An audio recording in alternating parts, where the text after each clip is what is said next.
माँ भागवत कथा सुनने यहाँ पहुंची हुई है।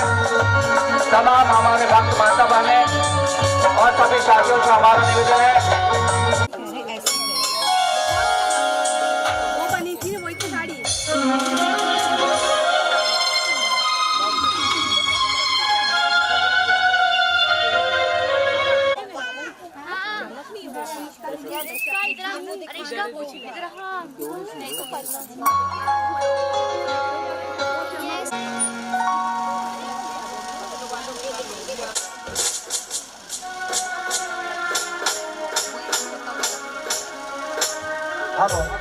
गुरुदेव जी का आगमन हो चुका है। सभी भक्त खड़े होकर पुष्पमाला से स्वागत करेंगे।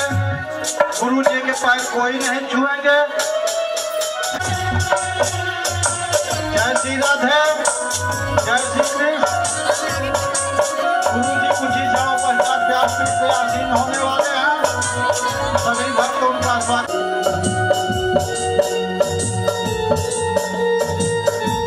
बोलिए गुरुदेव भगवान की।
भ्यो नमो नमंगुलम मापुरुषे वेदपुंशरवञ्जत भूतन् यस्याभाभ्यं मा उताव्रततपस्ये शानो जातन्ये नातिरोहति एतावा।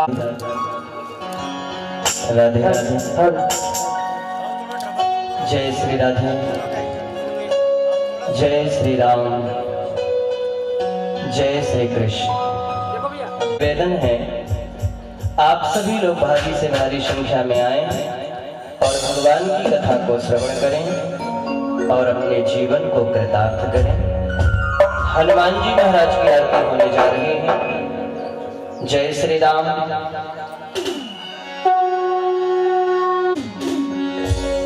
आरती की जय हनुमान लला की, नाथ कला की। आरती की जय हनुमान लला की, दुष्ट दलन रघुनाथ कला की। जय हो कला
राधिका रानी की जय हो, अपने अपने माता पिता की जय हो।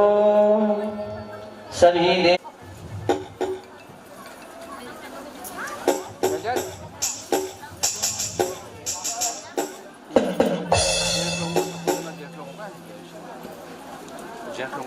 सुंदर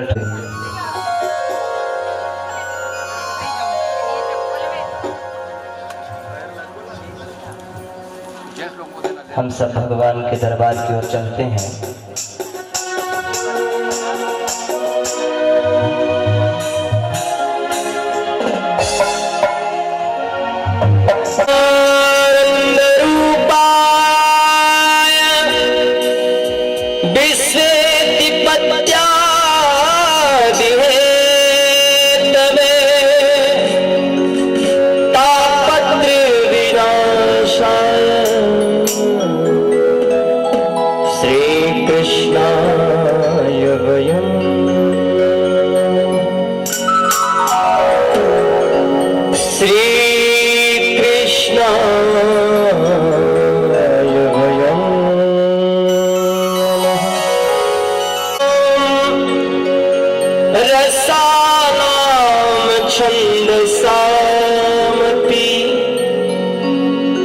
मंगलानां चिकर्तार वंदे वाणी विनायक।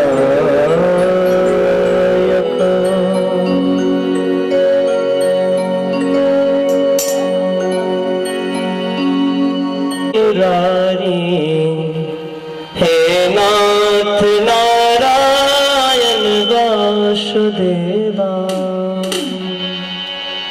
श्री कृष्ण गोविंद हरे मुरारी, हे नाथ नारायण वासुदेवा। कृष्ण गोविंद हरे मुरारी, हे नाथ नारायण वासुदेवा।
भगवान की जय हो।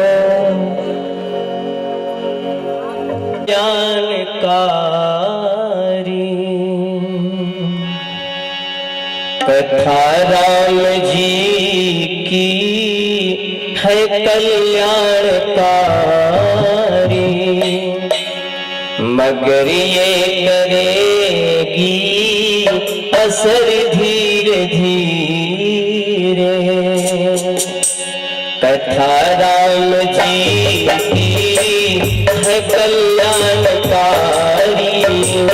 मगर ये करेगी असर धीरे धीरे। कथा राम जी है कल्याणकारी, मगर ये करेगी असर धीरे धीरे। कथा राम जी की है कल्याणकारी, कथा राम जी की है कल्याणकारी,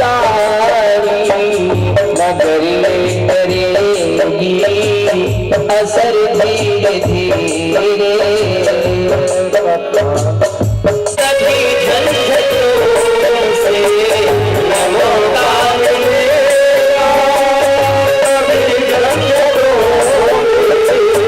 ये माया की जंजाल जो है ऐसा मौका बार बार नहीं मिलता है।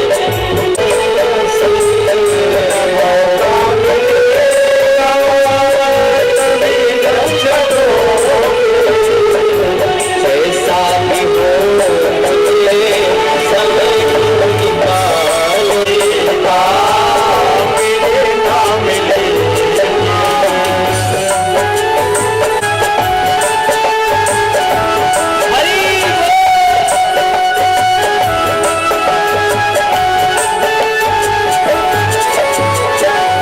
समय राम जी की है कल्याणकारी, तथा कृष्ण जी की है कल्याणकारी, मगर ये करेगी असर धीरे धीरे।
कथा राम जी की है कल्याणकारी, मगर ये करेगी भैया असर धीरे धीरे। प्रेम से बोली राघवेंद्र सरकार की जय हो। कृष्ण कन्हैया लाल की जय हो। अपने अपने मात पिता की जय हो। आइए प्रत्यक्ष वाम स्वरूपा श्रीमद् भागवत महापुराण जो आप लोगों के समक्ष आज कथा का 6वां दिवस है। सभी भक्तों को व्यासपीठ की ओर से बहुत बहुत अभिनंदन है और बहुत बहुत आशीर्वाद है। प्यारे भक्तों, बड़े सौभाग्य की बात है, ऐसा अवसर बार बार नहीं मिलता। जिनकी वजह से आप लोगों के समक्ष भगवान की कथा शुरू हुई है, हमारे परम सम्माननीय एवं हमारे शिष्य विजय सिंह चौहान और छोटे शिष्य जी हैं अजय सिंह चौहान, जिनके माध्यम से ये भगवान की कथा रखी गई है। स्वर्गीय मुनिंद्र सिंह चौहान, पत्नी स्वर्गीय सुशीला सिंह चौहान एवं स्वर्गीय पूर्वज चौहान, इनको तारने के लिए, इनके मोक्ष के लिए विजय सिंह और अजय सिंह दोनों भाइयों ने जो कथा रखी है, आप लोगों के समक्ष जो भगवान की कथा चल रही है, हम भी प्रयाग क्षेत्र से आए हैं। तो ये विजय सिंह और अजय सिंह की वजह से हम आए हैं, लेकिन इनके भी मुख्य जो हैं हमारे परम सम्माननीय राजू सरकार उर्फ राजेंद्र, राजेंद्र हमारा भी नाम है। तो हमारे सहनाव जी जो हमारे सरकार हैं, ये मुख्य श्रोता तो वही हैं जिनके माध्यम से हम यहाँ पधारे हुए हैं। और बिजवाने में रिश्तेदार हो तो राजू सरकार जैसा हो। रिश्तेदारी करने से बड़ाई नहीं होती, रिश्तेदार अगर रिश्तेदार को समझे वही तो रिश्ता है। और जब रिश्तेदार रिश्तेदार को न समझे तो रिश्ता क्या है? तो धीरे धीरे साल के बाद फिर रिश्ता नहीं, वो सौदागर बन जाता है। पहले लोग समधी बनकर आते थे, अब तो समधी नहीं, अब तो सौदागर बनकर के आते हैं। मालूम है कैसे? अगर मान लो बेटी वाला गया बेटे वाले के यहाँ, बोला हमें शादी करनी है आपके बेटे की, तो जानते हो क्या बोलते हैं? नहीं मालूम। बोलते हैं कितना दोगे, कितना दे सकते हो? 10 लाख, 15 लाख, 20 लाख, जब क्या? लेकिन गए तो राम जी का विवाह करने थे, लेकिन होता क्या है? महाराज जनक जी ने कहा महाराज आपके पास भी 4 पुत्र हैं और हमारे पास भी 4 पुत्रियां हैं, इसलिए हम चाहते हैं एक ही घर में जाए। तो महाराज जी मान लेते, हाँ ये तो बड़ी अच्छी बात है। अरे एक बहू को लेने आए थे, कहाँ 4 बहुएं हमारे घर में जाएंगी, इससे बढ़कर के सौभाग्य और क्या हो सकता है? बहुत बड़ा भाग्यशाली है उसी के घर में पुत्री होती है, क्योंकि वो लक्ष्मी स्वरूपा है, लक्ष्मी है। जब तक कन्यादान सबसे बड़ा क्या मालूम है? सबसे बड़ा दान क्या होता है? सबसे बड़ा दान होता है कन्यादान। आप लाख दान कर लो, अगर आपने कन्या दान नहीं किया है तो समझो आपका दान कोई मतलब का नहीं है। इसलिए कन्या भी होना जरूरी है। और तो सबकी इज्जत करनी चाहिए। तो रिश्तेदार जो हो तो हमारे राजवाड़ा उनके लिए बहुत आशीर्वाद है। और आज जिनकी कृपा से, जिन पूर्वजों के आशीर्वाद से ऐसे पुत्र महान हैं, अजय सिंह और विजय सिंह दोनों भाई, आज हमने इनके बारे में जाना। मेरे को क्या मालूम, हम तो कथा करने आए हैं। आज आए कम से कम नहीं तो हमें 7 दिन हो गया, लेकिन हमें अभी तक पता नहीं था।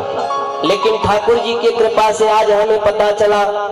जब सरकार के ऊपर हादसा हुआ था, एक पूछा बाबू साहब क्या बात है? उन्होंने कहा महाराज ऐसी ऐसी बात है, हमारे ससुराल में बहुत भयंकर एक्सीडेंट हो गया है।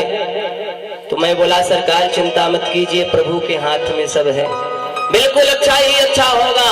और ठाकुर जी की कृपा ऐसी हुई कि आज सरकार स्वयं बैठकर कथा श्रवण कर रहे हैं। ये भी बड़े सौभाग्य की बात है। कर रहे हैं ऐसी बातें आज बता रहे थे सरकार हमारे, और स्वयं रो रहे थे हमारे रोम में। हमको भी रोना आ गया। बोला बाबू साहब आप मत रोइए। हाँ बोले महाराज मैंने कल्पना से भी रिश्तेदार हैं, सोचो पहले। इसलिए धन्य तो बाबू साहब सरकार है, धन्य है वो।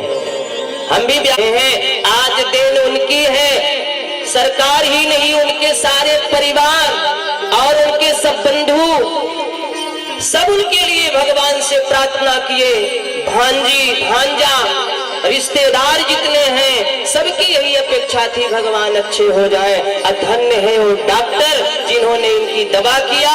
आज रघुनाथ जी की ऐसी कृपा है कि बैठकर कथा श्रवण कर रहे हैं। मेरे राम इनके परिवार पर, इनके गांव पर, इनके रिश्तेदारों पर मेरे राम जी हमेशा कृपा करें। कृष्ण भगवान की कृपा बरसती रहे, ऐसा मेरा संपूर्ण आशीर्वाद है। प्रभु की भी कृपा बड़ी अजीब होती है। जाकर कृपा राम की होई, ताकर कृपा करे सब कोई। जिस पर राम की कृपा होती है उस पर सब कृपा करते हैं, और जिस पर राम की कृपा हो जाती है उसका कोई बाल तक बांका नहीं कर सकता। क्योंकि कथा में आप लोगों को बताया था न, पांडव 5 हैं, कौरव 100 हैं। 5 और 100 में कितना अंतर है। बिंद करता है। और उस लक्ष्मी को भी धन्यवाद है जो हमारी शिष्या ठकुराइन जी बैठी हैं, उनके लिए भी ये साथ धन्य है। इस परिवार को, सभी लोगों को धन्य है। हमारे आप लोगों ने भगवान की कथा श्रवण की। भगवान गोवर्धन पर्वत को उठाते हैं और गोवर्धन पर्वत को उठाकर जब उठा लेते हैं गोवर्धन नहीं बताएंगे आप लोग। चाहते तो हम और जगह बताने लगते, लेकिन कथा में ऐसा नहीं करना चाहिए। तो भगवान गोवर्धन पर्वत को उठाकर खड़े हैं। अब मैया कह रही है कि भैया सब लोग लठिया लगाओ, नहीं तो इतना बड़ा पहाड़ मेरा लल्ला उठाया है, कहीं ऐसा ना हो कि उसकी ये कलाई जो है मुरुक जाए। तो सारे बच्चे अरे कन्हैया घबरान मत, दे मैं उठाता हूँ। जैसे ही उठाने के लिए किए और जा जा तू थोड़ा सा आराम कर ले। भगवान ने कहा नहीं नहीं रहने दो। बोले नहीं नहीं थोड़ा कर ले। वही भगवान थोड़ा सा जब नीचे किए तो ताड़ ताड़ जितनी लठियां लगी थी सब टूट गई। अब सारे बाल से कहा जल्दी कर कन्हैया उठा उठा उठा उठा। फिर भगवान फिर उठाए। अब इंद्र कुपित हो गया है, क्रोधित हो गया है, मेरी पूजा नहीं हुई। मैया होता क्या है, काफी बारिश किया इंद्र ने, बोल दिया मेघों को इतनी बारिश करो इतनी बारिश करो कि वृंदावन बह जाए। अब वृंदावन में धूल उड़ रही है। इसका कारण जानते हैं क्या है? बताओ, नहीं मालूम? हम बताते हैं। इतना जल गिरा गया कहां? एक दिन बारिश होती है तो भयंकर लग जाता है ना? लेकिन 7 दिन बारिश हुई। कौन सी बारिश? मूसलाधार बारिश। मूसलाधार बारिश का नाम सुने आप लोग? बड़े बड़े बूंद गिरते हैं, ताड़ ताड़ ताड़ ताड़, ऐसा लगता है कि बाप रे बाप। तो मूसलाधार बारिश हुई मैया। लेकिन ये सारा जल जो है अगस्त जी के पेट में चला गया। अब कैसे जी ने रावण को मारा और रावण को मारकर अयोध्यापुरी आए तो भगवान राम का राज्याभिषेक हुआ, राजा बन गए। तो एक दिन माता सीता की इच्छा हुई कि महाराज ब्राह्मणों को आमंत्रित करो, मैं भोजन कराऊंगी। किसको? ब्राह्मण देवता। ब्राह्मण कौन है? धरती का देवता है। तो उन्होंने कहा कि ब्राह्मण देवताओं को आप आमंत्रित करिए और मैं अपने हाथों से ब्राह्मण देवताओं को भोजन कराना चाहता हूं, देता हूं। तो जाकर के भगवान श्री राम जी ने ब्राह्मणों को आमंत्रित कर दिया। और जब आमंत्रित कर दिया तो ब्राह्मण लोग आए। आने के बाद थोड़ा थोड़ा खाकर चले गए। जैसे रख दूं वो रख दूं तो महाराज जी खाएं। महाराज जी की हाइट भी आप लोग देखिए कितनी बड़ी है। जब हाइट इतनी बड़ी है तो पेट भी कितना छोटा है। तब हमारे जैसे ब्राह्मण पहुंच गए अयोध्यापुरी में भोजन करने। मैया तो थोड़ा थोड़ा खाकर हाथ धोकर चल दिए। अब कुछ माताएं ऐसी होती हैं, भोजन कराने में उनको बड़ा आनंद आता है। कुछ भाई सभी माताओं की इच्छाएं होती है, ऐसा मत समझना। हाँ, तो सभी माताओं की इच्छा होती है कितना खाएं कि हम खिलाएं। रसोई का सारा पकवान खत्म हो जाता है, फिर भी नहीं है कुछ बचा है, तब ही आएंगे, आओ ले लो महाराज, आओ ले लो। हाँ, चाहे खत्म ही हो गया हो अंदर, लेकिन भावनाएं होती है ऐसी। अब मैया सीता ने सोचा बाप रे बाप, थोड़े थोड़े खाकर उठ गए। तो मैया सीता ने फिर भगवान से कहा, देखो अभी मेरी इच्छा पूर्ण नहीं हो रही है। बोले क्यों? सुना है ब्राह्मण लोग भोजन बहुत करते हैं, अरे तो ऐसे ब्राह्मणों को पहुंचा देते हो कि थोड़ा थोड़ा खाकर उठ जाते हैं। महाराज तो देखो हमारा मन जो है संतुष्ट नहीं हो रहा है, इसलिए कोई खाने वाला ब्राह्मण बुलाओ। तो भगवान जी हो? हाँ। तो भगवान ने कहा ठीक है देवी, हम कल बुलाएंगे। और भगवान ने अगस्त जी का आवाहन किया। ये अगस्त जी कहाँ रहते हैं? रामटेक में जिनका आश्रम है। ठाकुर जी की कृपा से हमें 3 साल वहां कथा करने का अवसर प्राप्त हुआ सिद्धेश्वर मंदिर में। तो रामटेक में अगस्त जी महाराज रहते हैं। अगस्त जी महाराज जी को याद किया उन्होंने, भगवान श्री राम जी ने अगस्त जी, और उनसे बात आमना सामना हुई। बोले हाँ प्रभु, आपने हमें याद किया। भगवान जी ने कहा बात ऐसी है, मेरी देवी सीता भोजन कराना चाहती है। ब्राह्मण तो आते हैं, थोड़ा थोड़ा खाकर चले जाते हैं, इसलिए आप आओ, इतना खाओ कि आप बंद मत करना। पूरी पहुंचे तो माता सीता जी ने जल लिया, उनके चरण को धोया, टीका लगाया और बैठाया आसन पर। महाराज बैठो। अब महाराज जी बैठ गए। जब महाराज जी बैठ गए तो मैया सीता ने क्या किया मालूम है? सोची गरम गरम पूड़ी निकालूं जिसमें थोड़ा 2 रोटी और महाराज जी खाएं। तो मैया रसोई के घर में गई और धीरे धीरे छोटी छोटी पूड़ियां बनाकर थाली में सजाकर अगस्त जी के पास लाई।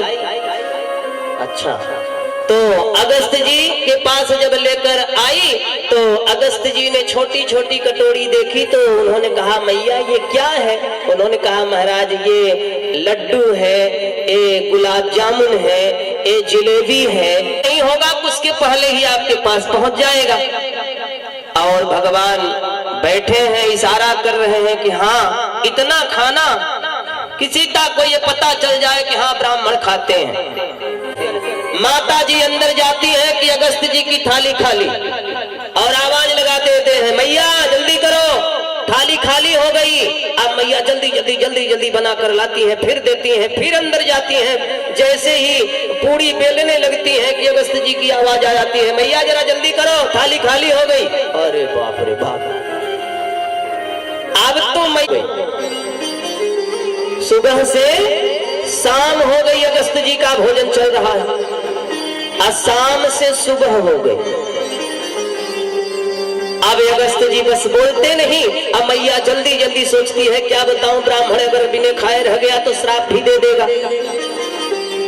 अब मैया दौड़ रही है, रात बीत गई, दिन बीत गया, तब मैया समझ गई कि बाबा लगता है कुछ कारण है, ये ब्राह्मण तो खाने ही वाला है लगता है। रिद्धि और सिद्धि आई। रिद्धि सिद्धि के आने के बाद होता क्या है, भोजन बनने लगा, मैया परोसने लगी, अगस्त जी खाने लगे। 3 दिन बीता, 4 दिन बीता, 5 दिन बीता, भोजन नहीं चल रहा। 7 दिन बीत गया। तब बीच बीच में माताएं ऐसी हैं ना, जब जानती हैं कि ज्यादा खा रहे हैं ना तो पानी लेकर जाती हैं। महाराज जी पानी लेंगे क्या? तो सीता मैया ने सोचा भोजन तो चल ही रहा है, थोड़ा पानी एक बार लेकर जाऊं। तो जब पानी लेकर सीता जी गई, भगवान राम जी के चरणों में गिर पड़ी। अरे महाराज ये कैसा ब्राह्मण लाए हो, ये तो सिर्फ खा ही रहे हैं, बस तो बोल ही नहीं रहे हैं। तो भगवान श्री राम जी ने कहा देवी आपने ही न कहा था खाने वाला ब्राह्मण लाओ, हमने खाने वाले ब्राह्मण को ला दिया है। जाओ मना करो। बोले हमें डर लग रहा है इसलिए आपको ही मना करो।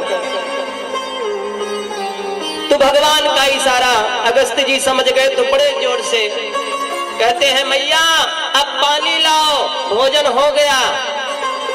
तो मैया ने कहा महाराज क्षमा करो, 7 दिन तक यदि भोजन हो सकता है तो 7 बावली हम कहां से खुदवाऊंगी तुरंत, और शायद अगर पाताल का भी पानी सूख गया तो हम कहां से लाऊंगी। इसलिए महाराज हम नहीं न तो पानी पिला पाऊंगी न अब खिला पाऊंगा।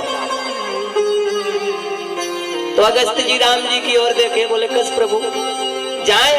भगवान बोले इस समय हम भी पानी नहीं पिलाएंगे। बोले तब, बोले द्वापर में पिलाएंगे।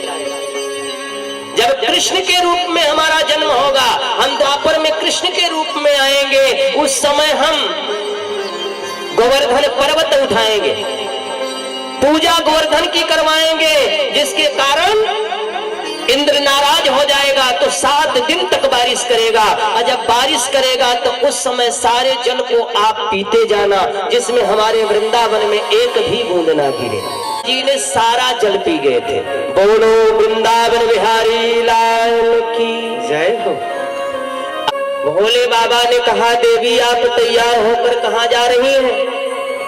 तो माता ने कहा कि मैं जा रही हूँ रास में। बोले रास में चलेंगे? माता ने कहा अरे वहां नारी के सिवा कोई पुरुष नहीं आता, वहां आप मत चलिए। भगवान शिव जी बोले नहीं हम तो चलेंगे ही। तो माता पार्वती जी ने कहा जब आप जाओगे अब वहां हमारी सहेलियां आएंगी, और जब आपको देखेंगी तो हंसी हमारी नहीं करेंगी। बोले हमें नारी बना दो। जिस प्रकार से आप टिकुली लगाती हैं, चूड़ी पहनती हैं, साड़ी पहनती हैं, उसी प्रकार से हमें भी पहना दो, और मैं घूंघट ओढ़ करके रखूंगा। अब वहां जब जाऊंगा ना तो आपसे अगर कोई पूछेगा ये कौन है तो बता देना ये हमारी सहेली है। तो बाबा कैसे कहते हैं कि एक दिना भोले भंडारी बन करके ब्रजनारी वृंदावन आ गए, वृंदावन आ गए।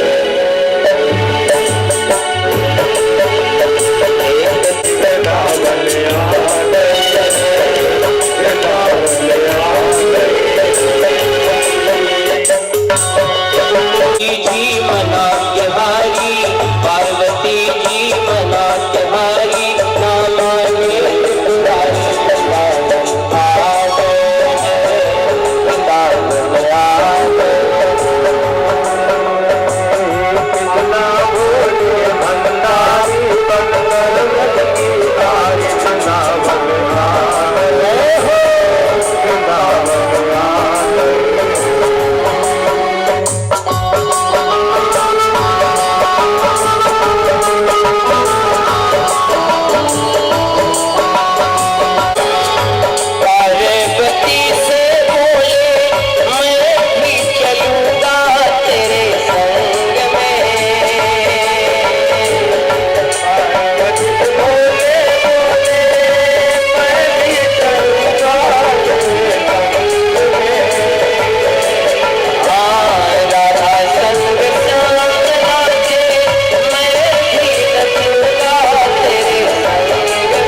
होकर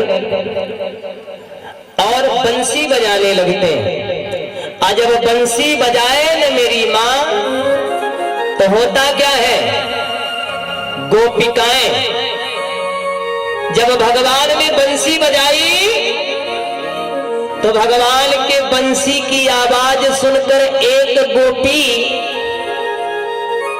श्रृंगार कर रही थी। एक आंख में भगवान की बंसी की धुन उसके कानों में गई। और जब कानों में गई तो उसने बंसी की आवाज से क्या सुना कि कन्हैया मेरा नाम पुकार कर बुला रहा है। तो मैया सच बताऊं, एक आंख में काजल लगा था, दूसरे आंख में लगाने जा रही थी कि काजल को ही फेंका और सीधा भाग चली। भोजन बनाकर अपने पति के सामने रख दिया थाली में, और उसी समय बंसी की धुन की आवाज आई। ऐसा लगा उस गोपी को कि मुझे कृष्ण पुकार रहा है। तो उसके पति मांगते हैं नमक और दे करके शक्कर वहां से भाग जाती है। पति ने क्या मांगा? नमक। तो उसने क्या दिया? शक्कर डाली और भाग चली। पहनी थी चोली और चुनरी सर पर रखने के लिए जब किया तो उसी समय कृष्ण की आवाज उसके कानों में गई। तो उसने सोची कि कन्हैया हमें पुकार रहा है, तो उसने दुपट्टा को नहीं लिया, वहीं छोड़ी और अस्त व्यस्त होकर भाग चली।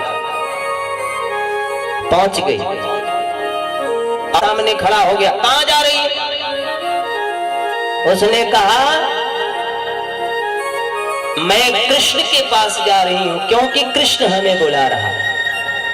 उसने कहा मैं तुझे जाने नहीं दूंगा। उसने कहा तुम शरीर से प्रेम करते हो ना, इस मिट्टी से तुम प्रेम करते हो तो ठीक है, इस मिट्टी को मैं तेरे सामने छोड़कर जाती हूं। इसमें घी शक्कर मिलाकर चाटो और मैं अपने कृष्ण के पास जाऊंगी, हमें कोई रोक नहीं सकता। सारे के पास पहुंच गया और मैया करके जा रही है, क्या कृष्ण तुझे प्रेम करेंगे क्या? तो उसने उत्तर दिया, देखो मेरा कृष्ण न तो काला देखता है न गोरा देखता है, मेरा कृष्ण तो ये देखता है मेरे अंदर किसका प्रेम है। गोपिकाओं की तरफ देखा तो सारी गोपी कृष्ण को देख रही है। भगवान बोले आ गई? गोपिकाओं ने कहा हाँ आ गई। तो भगवान ने कहा स्वागतम वे महाभागा प्रियम किम करवाणि वह व्रजस्यानामयं कंचिदः वृत्यागमनम कारणम। भगवान ने कहा आने का कारण बताओ, आई क्यों? सारी गोपिकाओं ने सोचा ये देखो, मैंने अपने बच्चे को छोड़ी, पति को छोड़ी, और यहाँ कृष्ण कह रहे हैं कि तुम आई क्यों, कौन सा कारण है? वृतागमनम कारणम, क्या कारण है? अब सारी गोपिकाएं क्या बोले, पीछे कर लेती हैं। भगवान ने कहा पतिव्रता नारी की मैं एक बात बताता हूं देवियों, तुम पतिव्रता हो। अब पतिव्रता नारी जो है ना, वो जो चाहेगी वो कर सकती है। भगवान भी पतिव्रता नारी से डरते हैं, ठीक है? तो भगवान ने उदाहरण दिया, एक पतिव्रता नारी थी और वह ब्राह्मण की पत्नी थी। किसकी पत्नी थी? ब्राह्मण की। ना राम कथा करना है ना? अब बेचारे चले जाते थे पूजा पाठ कराने, तो जजमान के यहाँ कभी सारा दिन भी लग जाता है। एक सत्यनारायण की कथा भी करने जाओ तो 3 घंटे की होती है। अब सुबह से कम जजमान 8-9 बजे तो तैयार होंगे और 9 बजे से अगर सत्यनारायण भगवान की पूजा पाठ अगर प्रारंभ हुई तो 3-4 घंटे तो चले ही जाते हैं। ठीक है, अब विलंब हुआ, महाराज जी क्या करते हैं, पूजा पाठ कराकर शाम को लौटते हैं। कभी जल्दी हो जाता है तो 2 बजे तो कभी 3 बजे वापस आ जाते हैं। क्या कर रही थी, चावल बिन रही थी। बड़े ध्यान से श्रवण कीजिएगा, पानी भी पीते रहो लेकिन ध्यान गोविंद में होना चाहिए। हाँ, जल भी पियो, चाय भी पियो, चलता है, उसके लिए मना नहीं करूंगा, लेकिन ध्यान मत भटकाना और ध्यान से श्रवण करना। नारी का धर्म क्या है, तो होता क्या है, वो ब्राह्मणी क्या कर रही थी बेचारी, सूप में, सूप समझते हैं ना, वह ब्राह्मणी एक एक कण जो रहते हैं छोटे छोटे, सब माताएं हमारी बिनती हैं, तो उसको बिन रही थी। और उसी समय पति देवता थके मंदे आए, आने के बाद झोला रखे, भगवान को रखे और रखने के बाद ऐसे खाली बिस्तरा उस्तरा कुछ भी नहीं, खाली लेट गए और अपना सर जो है अपने पत्नी के जंघा पर रख करके धीरे धीरे धीरे धीरे उनको नींद आ गई। जैसे एक माँ अपने पुत्र को पलथी पर बैठा लेती है, सर रख लेती है, बेटा आया, माँ से लाड प्यार करने लगा और पलथी पर सर रखा सो गया। तो पत्नी ने सोचा अब क्या करूं, देवता तो हमारे सो गए, अगर मैं इन्हें उठाती हूँ तो हमारा पतिव्रत नष्ट हो जाएगा, तो अब करूं तो करूं क्या। अब जब नन्हा मुन्हा बालक चला जा रहा था, वो ब्राह्मणी का ही पुत्र था, तो चला जा रहा था। अब जब यज्ञशाला के नजदीक पहुंचा तो माँ की ममता तड़पने लगी, करे बाप रे बाप, अब तो मेरा बेटा ये नन्हा मुन्हा अबोध बालक क्या जानेगा, इसके अंदर भी गिर सकता है, अगर गिर जाएगा तो मेरा बेटा मर जाएगा। अब करूं तो करूं क्या, कैसे इसे बचाऊं। अगर उठती है तो पतिव्रत नारी का नष्ट हो जाएगा, अगर नहीं उठती है तो बेटा मर जाएगा। अब हम आपसे प्रश्न करेंगे, ऐसी स्थिति अगर आपके पास आए मेरी माँ, तो आप बेटे को बचाओगी कि पतिव्रत को बचाओगी, बता। बेटे को, यही तो ज्ञान की बात है। जब पतिव्रत हमारा बचा रहेगा तो बेटा भी बच जाएगा। तो उन्होंने क्या किया, बेटा इतने में चला गया यज्ञशाला के पास और यज्ञशाला से गिर गया नीचे, और तब तक भरे में पति की नींद खुली और पति पत्नी दोनों भाग कर गए यज्ञशाला के पास। और जब यज्ञशाला के पास गए तो क्या हुआ, बेटा मर गया? नहीं मरा, बेटा अग्नि में ही खेल रहा था। व्रता यदि नारी है ना तो भगवान से भी अपने पति को छुड़ा लेगी, भगवान भी कुछ नहीं कर पाएंगे, क्योंकि पतिव्रता नारी से भगवान भी डरते हैं, अग्नि देवता भी डरते हैं, सब डरते हैं। मैया अब तो बच्चा अग्नि में खेल रहा है, बच्चे को गोद में लिया मैया ने और शांत किया।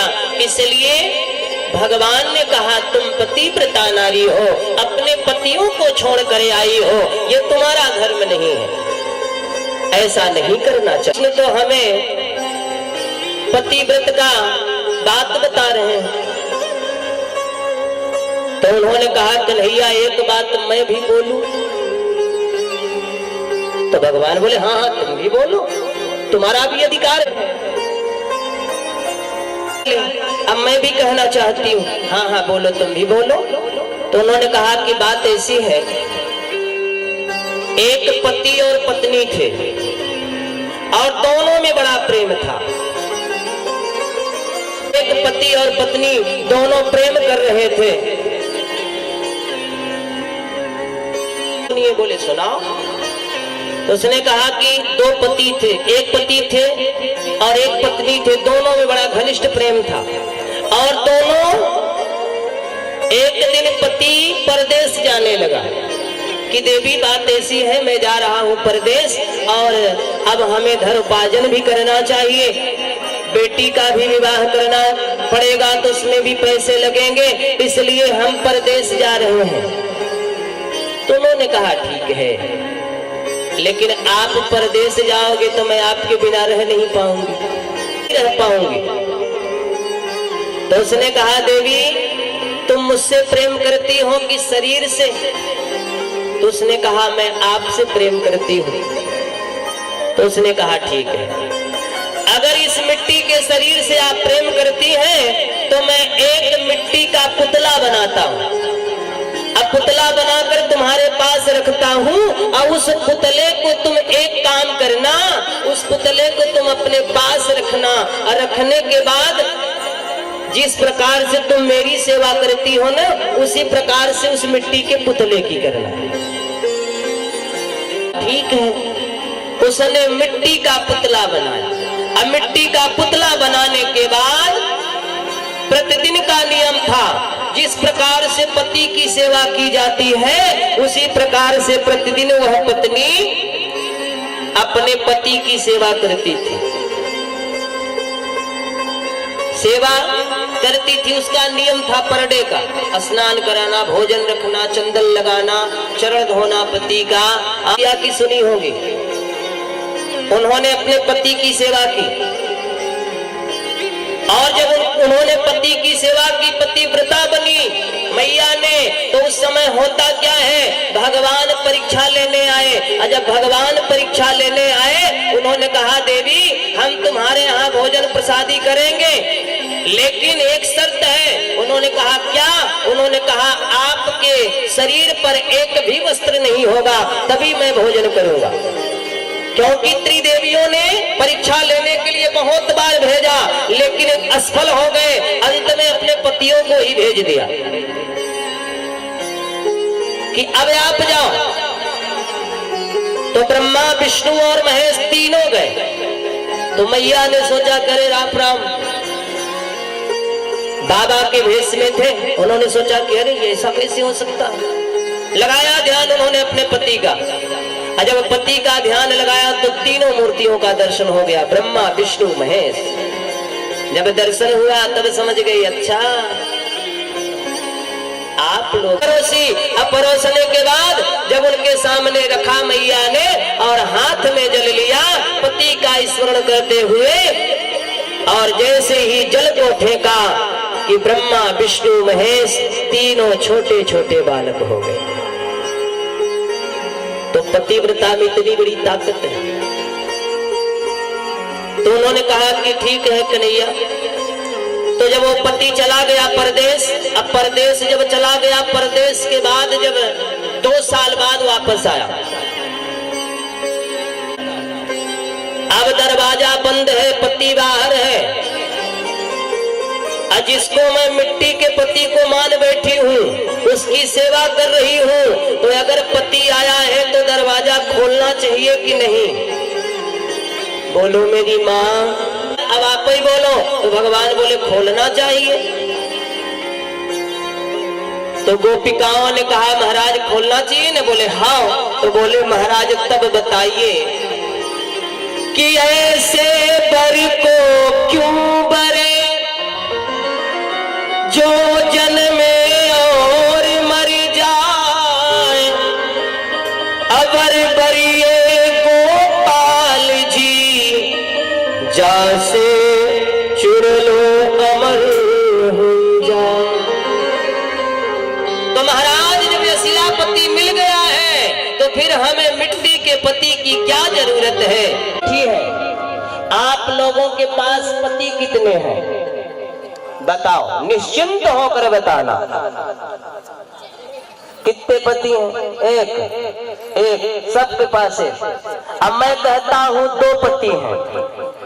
अब आप बताओ महाराज जी, आपको ज्ञान है तो बताओ 2 पति कैसे हैं? है ना? बड़े संकट में पड़ गए आप सभी लोग। तो भक्तों जी कहने का तात्पर्य है कि आप आपके पास एक पति नहीं, आपके पास 2 पति हैं। अब पूछो कैसे हैं? पर्चा वाले नहीं है, हम कथा बताते हैं। सांगा तुम्हें बोलो। हाँ, तो कहने का मतलब है, मराठी भी हमारी अलग ही है। हाँ, तो कहने का मतलब एक पति भगवान है और एक पति आपके पति देवता, सबके प्राण पति। ओम जय जगदीश हरे। आपने भगवान क्षीरसागर विष्णु की आरती किया है तो लिखा है कि नहीं कि तुम हो एक अगोचर सबके प्राणपति। आपके पति देवता हैं। समाधान हो गया। कभी भी कथा में जब कोई पूछे महाराज जी कि बताओ मेरी मैया तुम्हारे पास कितने पति हैं, तो बोल देना 2, एक भगवान और एक आपके पति देवता। हमने 4 तो नहीं सुना है। अच्छा, तब छोड़ दोगे? हाँ, भगवान मिल जाएंगे तो फिर कोई बात ही नहीं है ना? तो मैया मेरे तो गिरधर गोपाल दूसरो ना कोई। एक तो गिरधर गोपाल है और दूसरों कोई नहीं है। माँ कौन कहती है मालूम है? मीराबाई। भगवान ही सब कुछ है मेरे गिरधर। तो घर छोड़कर मीराबाई पायो जी, मैं तो राम रतन धन पायो। हर जगह भगवान की भक्ति कीर्तन करती थी मैया। होता क्या था, जब घर छोड़ दिया तो राणा ने सोचा अब इसे जहर दे देना चाहिए, क्योंकि ये मेरी बेइज्जती कर रही है। तो मीरा के सामने जब जहर आया, सामने जब, खैर काला नाग फेंक दिया उनको मरवाने के लिए। बहुत सी कोशिश किया। वही बता रहे ना कि जिसकी रक्षा भगवान करता है उसका कोई कुछ नहीं बिगाड़ सकता। तो आज मीरा क्या करती है मालूम है? जब सामने विष आ गया, उसमें विष डाला था और दूध का कटोरा था, अब विष मिलाया गया था कि मीरा पिए और मर जाए। तो मीरा ने जब देखा कि इसमें विष तो है, तो आंखों में आंसू आ गया। तब मेरे भगवान मीरा को उसी विष के कटोरे से प्रकट होकर कहते हैं, मीरा तू पी ले, कुछ होने वाला नहीं है, मैं तेरे साथ हूं ना। कैसे?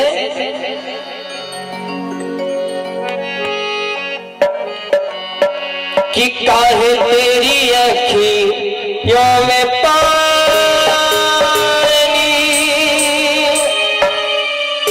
काहे तेरी अखियों में पानी,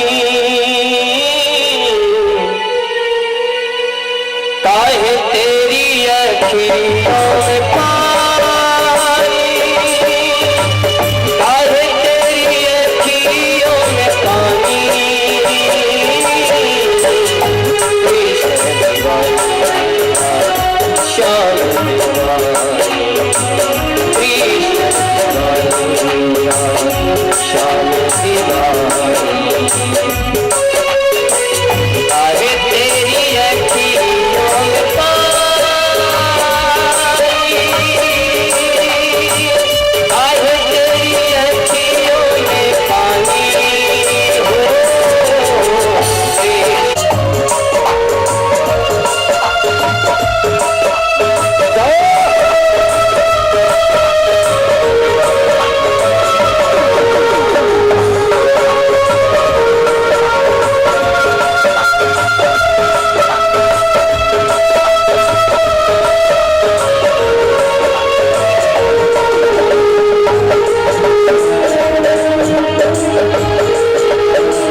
बगले की क्या जरूरत है।